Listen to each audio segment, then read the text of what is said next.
Ce sont des militants du MRC. Monsieur Abba Oyono, Jean Calvin, est aujourd'hui un sympathisant. Il revient du grand meeting. Alors, vrai faux grand meeting de Paris. C'est lui qui a instrumentalisé ce petit monde en se faisant passer pour la grande élite du Sud. Alors, je vais vous dire ce qu'est le Sud, hein, en quelques mots, si vous me donnez quelques temps. D'ailleurs, je revendique d'ailleurs un peu plus de temps de parole sur ce sujet, hein, tout au long du débat. C'est pour ça que j'ai commencé par vous. Le Sud, en réalité, qu'est-ce que c'est? Au niveau de ceux qui ont pu incarner cette région depuis des temps immémoriaux, depuis le temps de Charles Assalé, on a eu des noms comme Dominique Belling-Kumba, c'est le Sud de Jean-Marc est là, Angèle Benvin, Paul Angot est là. Avant d'arriver sur les Jacques Famendongo, Ferdinand Léopold Yono, des grandes figures, Charles Sylvestre Ateba Yene. C'est le Sud de Gervais Éric Ndo, le Sud de Samuel Efouambozo. Nous avons aujourd'hui au Sud, même dans le domaine artistique, des grandes figures. Savez-vous que M. Axel Abosoloé de la région du Sud, le grand comédien, Serge Patrick Oyono, Valérie Ndongo, ce sont des enfants de ma région, vous comprenez? On peut en citer, ils sont nombreux. C'est le Sud de Paul-Henri Amvamzolo. Il y en a beaucoup plus qui peuvent parler au nom de cette région. Même en cette période, vous savez, le mois est haïssable, donc moi je ne veux pas citer mon nom là-dedans, mais nous avons eu à l'époque à porter les causes de cette région-là. Donc, nous sommes en présence d'une instrumentalisation à des fins politiciennes la veille d'une élection, quand même. Aujourd'hui, nous ne sommes pas en train de dire que tout a été rose dans cette région. Mais je m'en vais assez rapidement brosser un kaléidoscope de quelques-unes des réalisations de Paul Biya en direction du Sud. Encore que nous ne voulons pas, ici, laisser croire que, parce que M. Biya est originaire, ressortissant de cette région, il devait être président de la République au bénéfice des ressortissants du Sud. Non, c'est un président de la nation. Un homme-nation, comme l'a relevé le professeur Jacques Famendongo. Et c'est l'une des choses d'ailleurs qui font qu'aujourd'hui, on aura le temps de beaucoup le regretter parce qu'il aura réussi à incarner vraiment la grande cohésion nationale. Il ne pourra pas être présenté comme le seul président du Sud. Ok, d'accord. Par la suite, vous me donnerez le temps c'est votre premier jet. On va sur quelques-unes des choses qui ont été bien faites. Pour votre premier jet. Malgré ce vous avez indexé le MRC. Vous avez dit que c'est un appel, ni plus ni moins, qui vient du MRC. Ce ne sont pas... C'est le MRC qui est derrière cette affaire. C'est bien cela, Roger Justin Noah. Écoutez, lorsqu'on manque d'arguments, on va avancer n'importe quoi. J'ose croire que vous savez que le professeur Aboyono n'est pas militant du mouvement pour l'instance Cameroun. Ce seul élément-là contredit son propos. Et même si ça avait été uniquement des militants du MSC, ils sont bel et bien des ressortissants du Sud. Et chaque ressortissant du Sud a une seule voix à l'élection. Toutes les élections, une seule voix, pas deux. On ne cherche pas à savoir que vous êtes tel. Tant que vous êtes ressortissant, vous avez une seule voix. Ça veut dire que tous les citoyens se valent. Qu'ils soient même deux. Ce qu'il faut regarder, c'est ce qu'ils revendiquent. D'abord, je voudrais vous dire, quand vous analysez les documents, l'appel fait par ces compatriotes-là, c'est 3 pages. Uniquement dans la forme, c'est 3 pages. Mais la réaction du ministre d'État, chargé d'enseignement supérieur, Majesté 2e degré, fabriqué par son régime, c'est 5 pages. 5 pages hermétiques qui ne s'adressent pas au peuple. Ils s'adressent à d'autres personnes, pas au peuple, pas aux concitoyens qui vaguent à leur occupation dans les contrées lointaines et profondes du Sud, parce que cela ne le comprendrait pas. Que revendiquent ces compatriotes-là? Des choses simples. 43 ans de règne d'un de leurs, 43 ans d'arrogance, de méchanceté. Jamais il n'a été proche des populations. En 43 ans, qu'est-ce que le Sud a reçu? Pas grand-chose. Pas pas grand-chose. J'étais à un deuil récemment.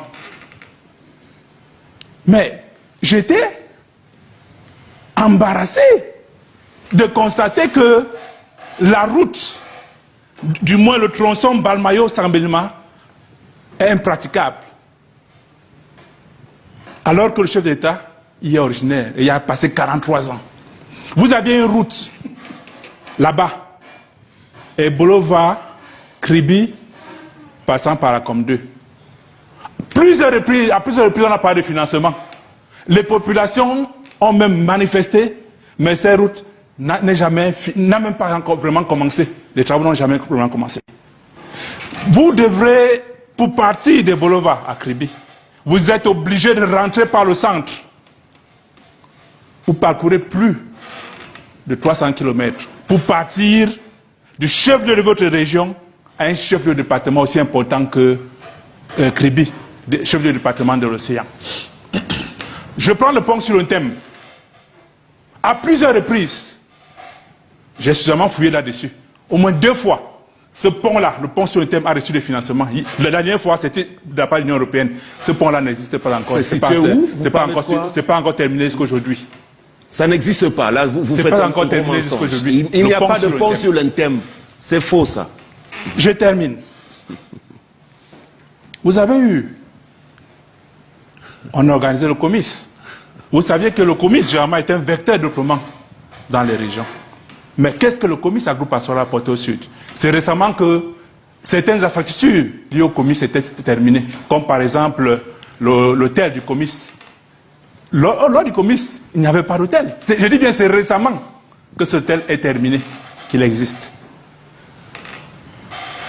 Vous allez interroger le niveau de vie des populations du Sud. Les populations du Sud souffrent. L'enclavement est criard. L'on a souvent pensé que c'est uniquement dans l'extrême nord qu'on n'a pas accès à de l'eau, qu'on n'a pas accès à l'électricité. Mais il y a des points au sud où on n'a jamais eu accès à l'électricité. Où on n'a pas de l'eau. On n'arrive même pas à boire de l'eau. Et cela favorise les maladies hydriques. M. Séverin Ango, vous qui êtes originaire de cette partie du pays, quelle est la véracité des propos avancés par les signataires de ce mémorandum? Oui, monsieur Bouba, rappelez-vous que moi j'étais depuis plusieurs années d'ailleurs un des intellectuels de la région qui avait le plus souvent réussi à porter quelques-unes des causes. Il a évoqué tout à l'heure le cas de la route Ebolova comme de Kribi. Il n'y a pas jusqu'à récemment une seule de mes sorties que je fais dans les médias sans évoquer le cas de cette route-là. Donc ils n'en savent rien. Mais nous refusons l'instrumentalisation à des fins politiciennes.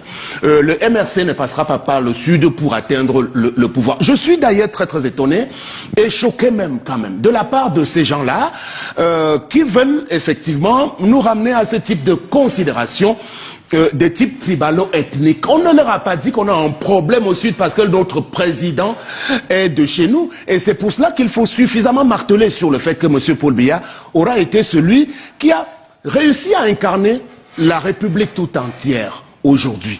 Donc, je vais, au niveau de la véracité que vous évoquez, y revenir, parce que ça dépend du prisme par lequel vous abordez la question. C'est comme le verre à moitié plein ou le verre à moitié vide, ou alors, si vous voulez, on peut convoquer le principe aristotélicien du tiers exclu, qui est très très cher au professeur Famendongo. Le Sud, c'est la route Ebolova-Saint-Mélima, qui est l'une des meilleures en ce moment, passant par Mengon, Saint-Mélima. C'est du pur goudron. Le Sud, c'est Saint-Mélima, Meyomessala. Complètement goudronné. On vient de lancer les travaux de la route au Lounou, au Vin, passant par Djoum. C'est goudronné partout là-bas. Le Sud, c'est même d'abord Mbalmayo et Bolova, parce que par le passé, on se rappelle qu'à l'époque, quand même, avant même que M. Biya n'arrive au pouvoir, pour partir de Bolova pour Yaoundé, mais c'était de l'enfer. C'était bien compliqué. Il a parlé des universités. On a l'université d'État de Bolova. On a l'université inter-État. Inter-État, c'est-à-dire de la sous-région située à Saint-Mélima. Nous avons eu droit au port de Kribi, en lieu et place du complexe industriel au portuaire, mais le port de Kribi fonctionne. Les travaux Ebolova comme de Kribi sont en cours, c'est-à-dire qu'ils vont bientôt démarrer, parce que je suis le processus. Alors, les 5-6 personnes qui se sont retrouvées pour commettre ce pamphlet-là, Je répète qu'ils ne sont représentatifs de rien du tout. Si vous voulez commencer par même le professeur Abba Oyono, ce n'est pas le plus illuminé des intellectuels qu'on a. Ce n'est même pas le grand juriste, le meilleur publiciste qu'on a au Sud. On peut en trouver mieux. Vous avez écouté M. Fouan Bozo, qui a été l'un des tout premiers secrétaires généraux de la première législature pluraliste au Cameroun. On a de la ressource et de la répartie dans la région. Vous comprenez, M. Bouba? Et donc aujourd'hui, M. Abba, d'ailleurs, je me rappelle dans les années 2012-2013, il avait été porté à la tête de la commission permanente de contrôle et de médiation de toutes les sociétés du droit d'auteur au Cameroun. Il gérait de l'argent public complètement à sa guise. D'ailleurs, vous allez voir la grosse maison qu'il a au quartier Oja. Ce n'est pas avec son salaire de 500 000 francs de l'université. Monsieur Abba, il joue son petit jeu et il veut embarquer tout le monde. Et nous disons non. Parce qu'il n'a pas réussi à faire le bilan de sa gestion de la CPMC. Parce qu'à l'époque d'ailleurs, les journalistes, parce que j'étais au cœur du droit d'auteur, j'ai travaillé à la SOCAM. On va abandonner ce côté-là. Oui, parce que... Étant entendu qu'il n'est pas sur ce plateau. Il n'est pas sur ce plateau. Moi, je vous donne les faits, je comprends les faits. Et non, il n'est pas sur ce plateau. Il y a un journaliste sur le plateau. Je compte sur vous, vous pouvez... Je dis donc que, et pour revenir sur ce que... Non, monsieur Théophile Awana, non, je répète que les journalistes de mutation et autres se sont trompés parce que l'information de dire que les élites du Sud, voilà, parce que les 2 ou 3 personnes ne sont pas représentatives de l'élite du Grand Sud. C'est pour ça que je vous ai cité les autres figures qui peuvent être des personnalités pouvant incarner véritablement la grande élite du Sud. C'est pour ça qu'il y a de la malhonnêteté. Ils ne sont pas représentatifs. Maintenant, on ne dénie pas aux gens du MRC de commettre une lettre. On a parlé de l'égalité républicaine tout à l'heure. Nous sommes attachés à cela. Vous voyez, ça c'est du voyoutisme. Il vous présente un papier qui n'est rien du tout. Alors moi aujourd'hui, si je dis que je suis le président national du Serbie, le cercle de soutien à son excellence Paul Biya, légalisé, signé par le préfet de la Léquier, que je remercie au passage, administrateur civil hors échelle. Donc, si je parle de ça, c'est par rapport et avec l'ensemble de tous les membres du groupe. Nous sommes une quinzaine de personnes dans le bureau. Donc, eux, ils ont écrit en quelle qualité? Moi, je les connais, la plupart n'ont pas, finalement, on va dire, d'assises sociales reconnues. Je ne veux pas les citer pour les embarrasser. Donc, aujourd'hui, des choses ont été faites, beaucoup reste à faire dans la région du Sud, mais le Sud sera partie prenante avec n'importe quel président de la République qui viendra, qu'il soit ressortissant du Grand Nord, qu'il soit du Grand Ouest, qu'il soit de l'extrême Nord ou bien qu'il soit, je ne sais pas trop, du Nord-Ouest. Nous nous sentirons toujours bien et on sera intégré dans la République. On n'a pas besoin de chercher à nous caporaliser, nous cantonner à une région parce que simplement le chef de l'État a été un des nôtres. Et d'ailleurs, je termine par là, Bouba Ngomna. Si aujourd'hui on peut dire que le Sud a beaucoup de choses qui manquent à son développement, au profit d'une région comme l'Ouest qui a beaucoup de choses également, avec beaucoup de routes qui sont bitumées, mais c'est bien, il faut s'en féliciter. Parce que même le Maurice Kamto là, qui veut instrumentaliser quelques personnes aujourd'hui, je vais dire à mes frères qu'il ne leur fera rien. Parce que du temps où moi j'étais là-bas, représentant du MRC, ils s'en foutaient royalement du Sud. Donc pour l'instant c'est une petite démarche politicienne qui ne peut pas donner grand-chose finalement. Alors Justin Roger Noah, entendre parler Sam Séverin Ango, c'est quasiment impossible de parler du mauvais côté des réalisations du renouveau. Il a cité surabondamment ce que le renouveau a eu à faire. Pour lui, en d'autres termes, il s'agit ni plus ni moins d'une récupération politique et peut-être d'une simple mauvaise foi de la part des signataires. C'est bien cela si j'ai résumé. Bien, vous allez me laisser répondre à tout ça. Je commence par le journaliste. Je suis désolé qu'un journaliste s'exprime comme ça quand il parle de des gens suivent. Je pense qu'il se rappelle ce qui s'est passé à Douala au retour du président national de MSC. Comme pour dire que si effectivement on laisse les Camerounais aller à le parti organiser ces manifestations, on aurait beaucoup de monde. L'enchaînement a été tel que on n'a même pas permis que les militants du MSC accueillent triomphalement le président national à Nomayos. On a dévié son itinéraire à partir de Boumniebel. De quoi ont-ils peur, puisqu'ils disent qu'ils ne peuvent pas mobiliser? Je voudrais rappeler d'ailleurs, lorsqu'il était venu d'adhérer au MSC, nous allions en route dans son village à Bolova pour le présenter à la population. Nous n'y sommes pas arrivés parce qu'on nous l'a interdit. Il est témoin.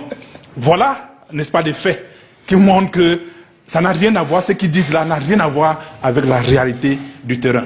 Quand je l'ai dit, permettez-moi de dénoncer, pour le regretter, les mots discoutois de mes compatriotes. J'ai entendu parler d'esprit villageois, de tissu de mensonges, de tissu de chiffon, de voyeutisme. Nous parlons à un public, et dans ce public, il y a des jeunes. Donc, il faut avoir un vocabulaire qui soit décent. Et je regrette que ça vienne d'un enseignant comme lui. Je ne sais pas quels sont les enseignements qu'il peut faire à nos jeunes Camerounais qui sont ses élèves. Cela dit, je voudrais rappeler à M. Ango une fois de plus qu'il y a bel et bien un projet de pont sur le fleuve Ntem, sur la route, je pense, Kribi-Kampo-Bata, qui va relier les deux pays, le Cameroun à la République de Guinée équatoriale. Il est du Sud, mais il ne le sait pas. Maintenant, je voudrais lui rappeler qu'à Bolova, il y a les usines de tracteurs. On ne sait pas où ça allait. Et ça fonctionne très bien. On voit chaque jour des tracteurs qui viennent, n'est-ce pas, de cette usine de tracteurs. Ça va partout à l'ouest, chez moi dans Léké. On n'en achète pas de partout dans le Cameroun. L'usine de manioc, ça aussi, ça fonctionne très bien. Vous voyez, au marché là, il y a des stades de manioc qui viennent de Saint-Ménéma. Ça fonctionne très bien aussi. Ils ont raison. Non, c'est pas l'ironie, c'est la vérité. C'est les faits. Et le barrage de Mambélé, ça fonctionne très bien. On a ce qui arrive et tout ça. Non, ne soyons pas si dupes.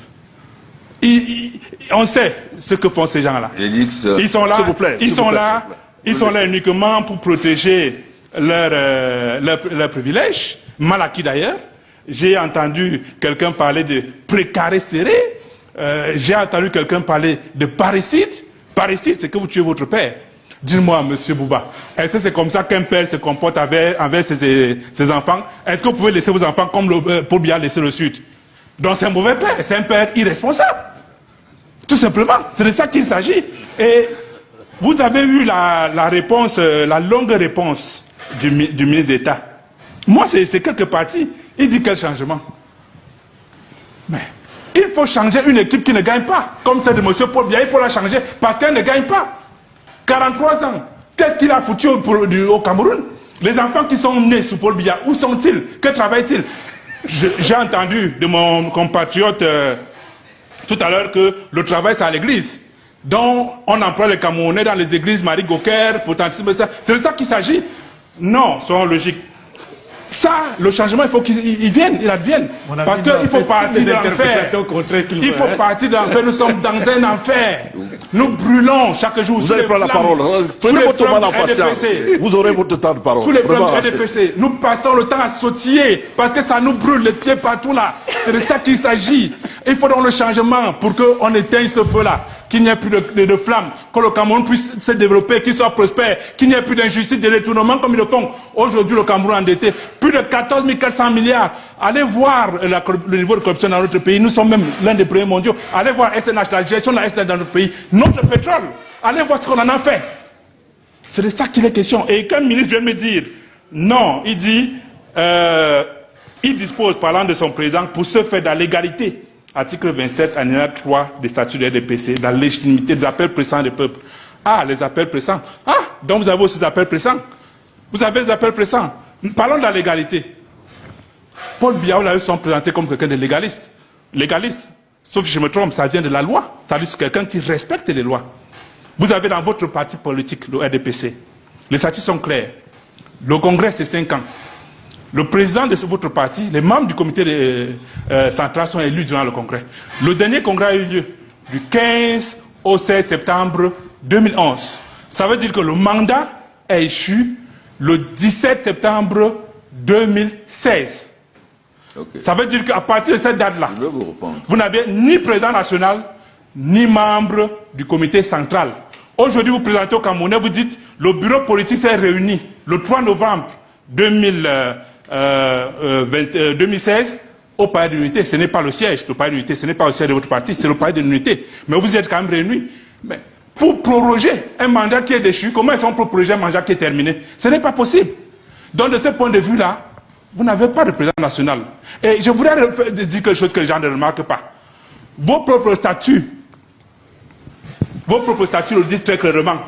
Parce que les Camerounais ne savent pas que tous les responsables nationaux de l'organisation OGDPC sont caduques. Pourquoi? Parce que l'article 78 de vos statuts le dit clairement.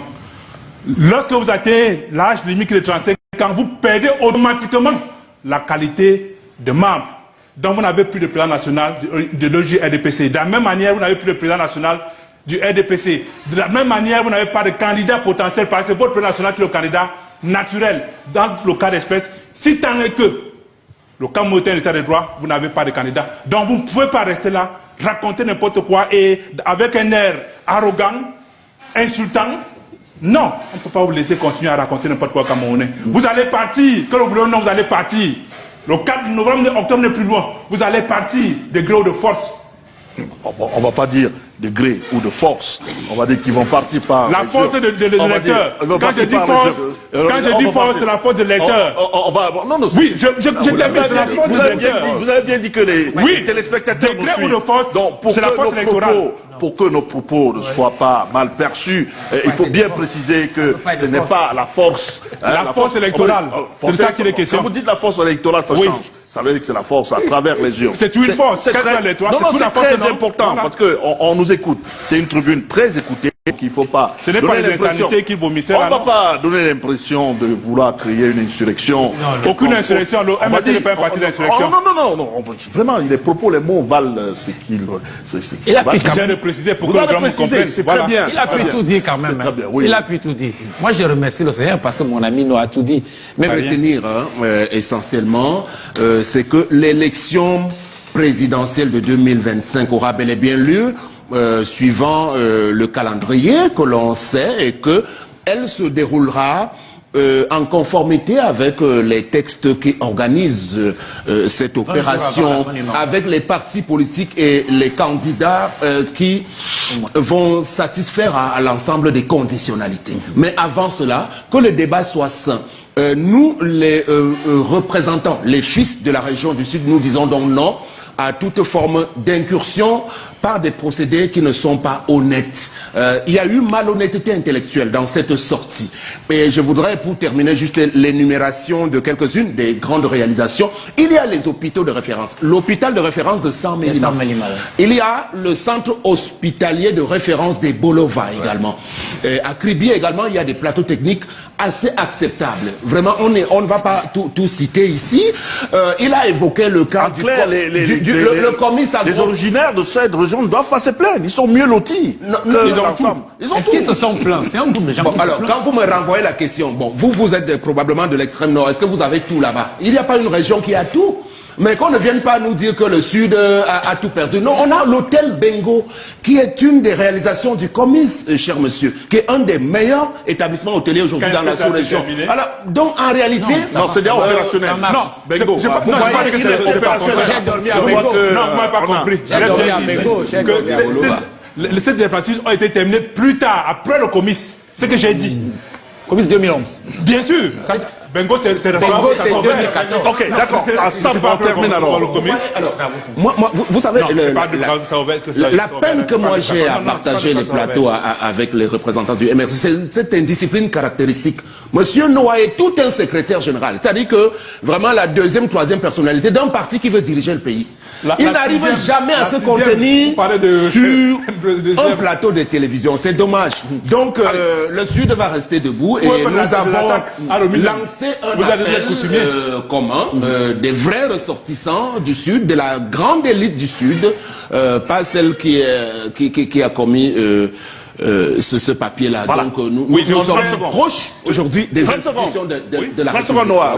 Oui, je voudrais simplement, pour terminer sur la question du Sud, dire que la réalité est que la région du Sud est riche en chefs. Dans la région du Sud, vous avez 1248 chefs de 3e degré. Ça représente 68% des chefferies de 3e degré de l'extrême nord, qui a 1821. Vous avez dans la région du Sud 101 chefs, 108 je veux savoir où il va revenir. Non, c'est pas à lui de comprendre. 108 chefs de deuxième catégorie, deuxième degré. C'est quoi le lien? Tout simplement pour dire que... Dire quoi? Ils sont là plus à mater les populations qu'à leur apporter le développement, tout simplement. Ok, ça c'est très bas. C'est votre point, véritablement. C'est votre point, de vue. Merci. Quand je l'ai dit, permettez-moi de m'indigner en tant que citoyen d'une promesse, encore une fois, mensongère de ce régime. Et vous vous souvenez qu'ils ont promis la carte nationale d'identité en 48 heures aux Camerounais. Après avoir payé par 2 fois, j'ai payé 10 000 francs par 2 fois, tout simplement parce qu'il y a des dysfonctionnements inadmissibles dans leur système. Et plusieurs Camerounais se trouvent dans cette position-là. Et quand vous demandez au remboursement, vous ne savez pas à qui vraiment vous vous adressez. J'ai essayé là-bas, au centre multifonctionnel Yaoundé, on ne m'a donné aucune réponse. Depuis 2018, je traîne ceci, très périmé. Je vais ici, je dis, c'est 48 heures. Ça prend plus d'une semaine que les Camerounais se rendent compte que nous avons là un régime, encore une fois, la preuve que nous avons un régime qui ne fait que faire des promesses fallacieuses au peuple. Merci.